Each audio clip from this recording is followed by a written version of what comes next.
I never liked the way you texture in Blender. I thought always was boring and annoying. I have to deal with nodes, UV unwrapping, fuck this shit, right?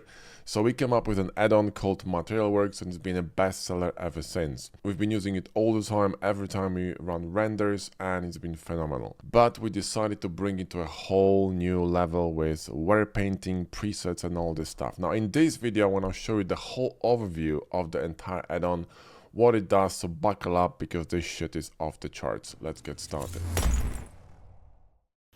So let me show you around. First of all, what you can do, you can link mattes and details to the add-on. Now, what are these? Mattes are basically 50 sci-fi mattes that basically can be applied to all kinds of sci-fi hard surface models. That's the focus of the add-on. And then you have 25 different wear mattes like damage, dents, dust, all kinds of stuff, right? On top of this, you have 860 decals and 20 plus trim sheets, which are insane. I'm going to show you everything in this video, so stay tuned. Now, altogether, you got 21 million permutations of different combinations, you know, between matte, dust, you know, rust, matte, and the decals and the trim sheet. It's fucking crazy. You can do all kinds of stuff with it, and it just takes 1 or 2 clicks, which is insane. So the basic operation is really simple. What you're going to do is go to cycles. You're going to see darkness because we have no HDRI. But the whole concept here is not to touch the nodes. So what we do, we click the fucking button and we're done. Do you know what I mean? Now you're going to get 6 professional HDRIs created by Alex Sanchel in Keyshot.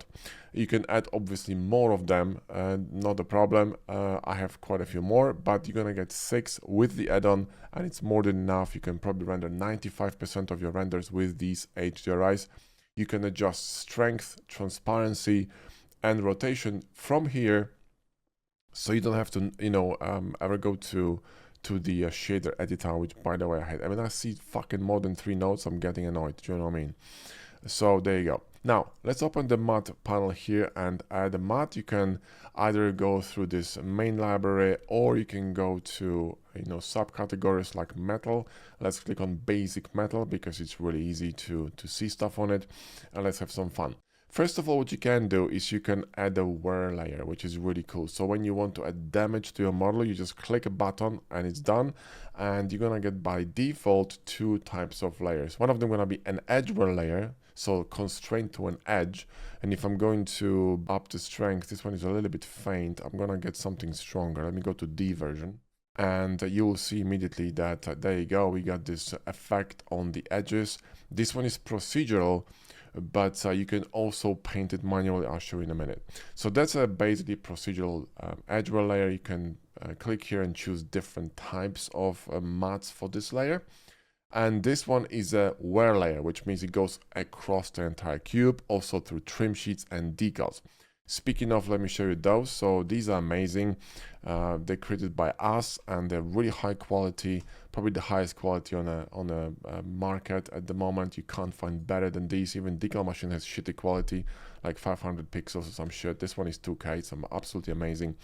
And you can go here to D menu and add these decals. And there you go, and boom. Now decals and trim sheets gonna inherit the wear layers that actually are on the cube. So if I'm gonna press G and move it, you see that the decal gonna start moving through this wear layer and gonna inherit exactly the wear layer on the cube. The same with the trim sheet, right? Now the new feature is that we introduce is gonna be painting, but I'm gonna show you this in a minute. It's gonna be really cool. Now you see that the edge wear layer doesn't really go through the trim sheet because, like I said, it's procedural, so it goes only on the mesh, but you can paint this manually. I'll show you later on. So you can paint manually these edges. You can create manual edge wear layer using a brush, which is a new feature. Like I said, I'm gonna show you in a minute. Now let me grab a different cube and show you a different way, and also a sphere, a different way of, you know, managing mattes on different surfaces. So let's grab aluminum, and this one, we're gonna drop this blend slider to 0. Now this add-on works based off of the triplanar projection. So projects, you know, textures from different angles, and you can see it in here. We got this clear seam on this sphere, which doesn't really look good. So what we've created is we created a system that allows you to blend this, right? So when you crank this blend slider, you see that it blends seamlessly on this kind of a surface. So if you have a, you know, mat like this, aluminum, you can do that kind of thing. Now, if you have a mat that actually requires a bit more work, because let me just show you here. If I'm gonna pop a bevel here like this, you see my mat's gonna be stretched, doesn't really look good, right? So this projection method doesn't really work. So what do you do? Well, it's easy, right? Let's pop here to local view and I'll show you. So I'm going to unwrap this here very quickly, right? And let's just run seams on it, and I'm gonna select all, press U and angle unwrap, and now you see I can switch here to mapping UV with one click. So if I do that, my texture gonna get unwrapped based on the you know, on the seam placement and the unwrapping. So based on how this model was basically unwrapped here, right? So you see that now I can go here and bump the scale to something like 5 or 6, whatever, and there you go. You got a beautiful texture tiling across this bevel. Then you can either add a, you know, regular bevel, or you can add the procedural bevel with our add-on by clicking one button, and you're gonna get this beautiful bevel here, which, by the way, you can adjust in terms of width and you know, and quality. So you don't have to worry about bevels when you just want to render something. Let's say you have a complicated mesh which would require a lot of cleanup in order to run the bevel. You know, fuck that shit, just slap this on, you're good to go. Okay, now that's the basic about the mats, but the mats themselves are really interesting. Like, for example, right, this material has an interesting feature, has an alpha map, and if you drop this to 0, you see that you can see through that mat, which is really cool. So you can create, for example, like, you know, walkways or some stuff. Other mats, like, for example, let's just pop this on, not this one, this one, yeah. Let's pop this on. You see this mat, for example, what it's gonna allow you to do is it's gonna allow you to drop an emission. So you can, you know, drop an emission on it, and you can change the color of it as well if you want to. You can do all kinds of crazy stuff with these mats depending on what mat you have. You can obviously add your own mats to this. There is a video once you buy the add-on in a library that shows you how to use the add-on, but also how to add your mats, etc., etc. So, you know, you can create your mats, like, for example, in a software like the Alchemist, or what is it called now, the sampler, I think, whatever it's called, from Adobe, that allows you to create, you know, textures from pictures. You can do that, or buy textures online or whatever, right? And you can add your own. Cool, so that's the basics. Now, another thing that's really cool is how, for example, you can change colors of the mat. So let's say you don't really like this basic metal, you wanna change the color a bit, and we changed how the color sliders behaves, because by default in the previous version it was on and off. So if I'm gonna pop this old version here, the color worked a bit differently. If I'm going to bump the color up here, right, it wasn't really it was just changing the strength of it, but it wasn't really blending the color, you know, seamlessly. This new update is a bit different. What you can do is you can, you know, switch color to something like maybe something greenish or yellowish, and you can gradually mix these colors together to the max value of the color, which is really cool. So you can create stuff like this, which is not really possible with the previous version. So that's really awesome as well. You can create some really interesting colors, and you know, the mat's gonna look absolutely brilliant, right? Now let's get to the new features, which are really cool, and it's gonna be painting. Let me just nuke this nonsense, and I'm going to add another layer here and one more layer, right, to show you the painting. And this one is fucking incredible, right? This is the cherry on the top of a cake. It really is. This is the feature that's gonna make me actually start using wear layers, because I wasn't before really, because they weren't that well implemented in my opinion, but this thing is bonkers. So check this out now. Like I said, this goes through the decal, right? But in addition now, because you couldn't do this in the previous version, of, let me just turn off this psychedelic color here. In the previous version, you could scale the wear layer or rotate it, but it wasn't really updating on the decal. See, it's a problem. So the new version solves this, and you can not just scale, but also rotate it. So watch this. I can go here to, let's say, Rust, and I can go to scale, and I can scale through the decal and the trim sheet. I can rotate it as well on any axis, and it's going to update. Now, in addition to all this, like I said, we have painting. So you can bring up to 2 paint layers to Eevee, because Eevee has a limitation on shaders. So select 2 layers with this tick box here and go to paint, and now you can paint inside of Eevee, just removing these with a brush. You can adjust the brush with F to change the size, Shift F to change the strength, or S to change the softness. You can also right click for a pie menu or do it from here. You can invert the map, you can reset the map, you can, drop full white, full black, hold control, paint, and you can do all kinds of stuff. You can even paint your mom, do you know what I mean? So it's really cool. So let's invert this, and let's just create a very, very, very distinct mask in here. Let's also go to dense A and paint them off. So you're gonna see that you can paint this layer as well. So you're gonna be completely bold. Exit painting, and now check this out, right? When I'm going to be rotating this dust or rust layer or scaling it's going to retain the mask. So you can now rotate this, and the mask will be basically untouched. You can rotate the dust. Where's the rust? Here.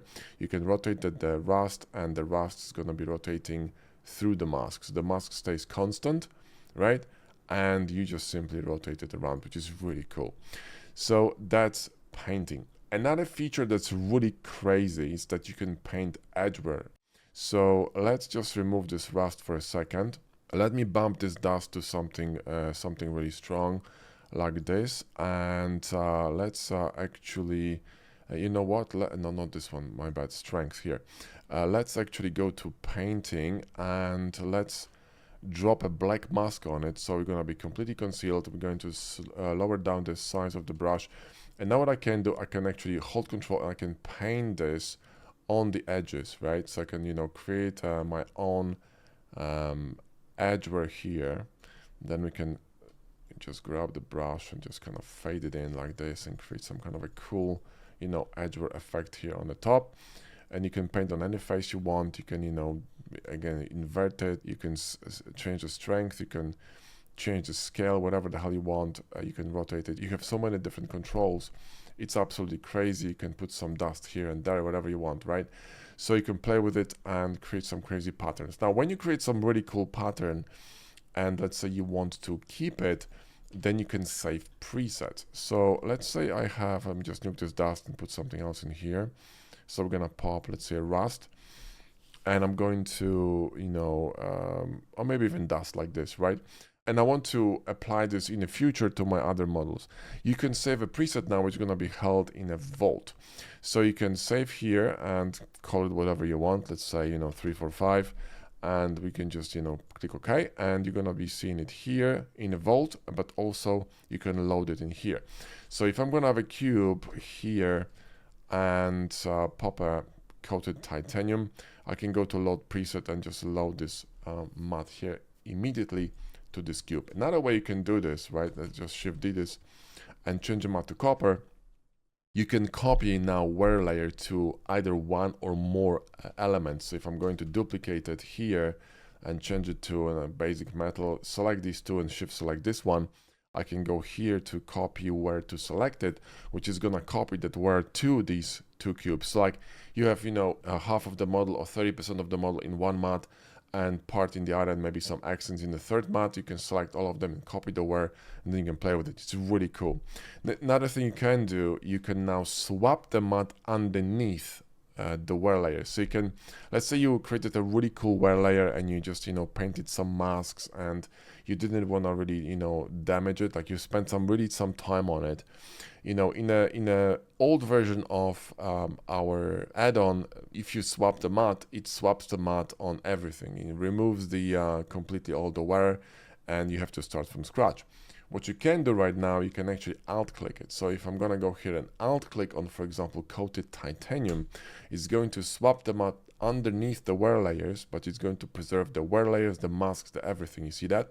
So now I have everything preserved, but I have a different matte. So if you change your mind later on and you want to swap the matte to something different, you don't have to repeat your work, right? Which is really cool. Another thing you can do, you can raise the Shift D cube with a decal, so model with a decal, unlink it, And you can either swap the main mat, or again, you can swap the mat underneath. So if I'm gonna go here and swap this one with Alt, it's gonna swap the mat underneath, preserve the wear layers, but it's gonna plug it into the trim sheet and the decal. Boom, right? And you don't have to do anything. Another thing is that's really cool is that in the previous version of this add-on, you had to adjust the outer layer of the subset decal, meaning decals have either one mat, two, or three. So one mat, two mats, or two mats plus emissive, like this one, right? So I had to go to D menu and adjust this outer mat to the mat that the decals, at the moment running through. In our new version, this is done automatically. You don't have to do this, which saves you a lot of time. So what you can do, for example, now focus on, for example, changing the color of this emission, right? Make it blue or something if you want to, no problem. Really easy to do. So there you go. These would be the presets. This would be, this would be the painting, the edgework painting. These are the all the new features that come with 2.0. So if you want to buy this add-on, the link is in the video description. It's called MaterialWorks and it's a bestseller for a few years now. But with these new features, this shit is off the fucking charts. And if you already have this add-on and you want to upgrade it to 2.0, then check your email box, because most likely we sent you an email. And if you bought this add-on ages ago on Blend Market, now Superhive, drop us an email with a proof of purchase and we're going to sort you out. Thanks for watching. That's it for the video. And I hope you're gonna enjoy the new features of MaterialWorks. See you in the next one.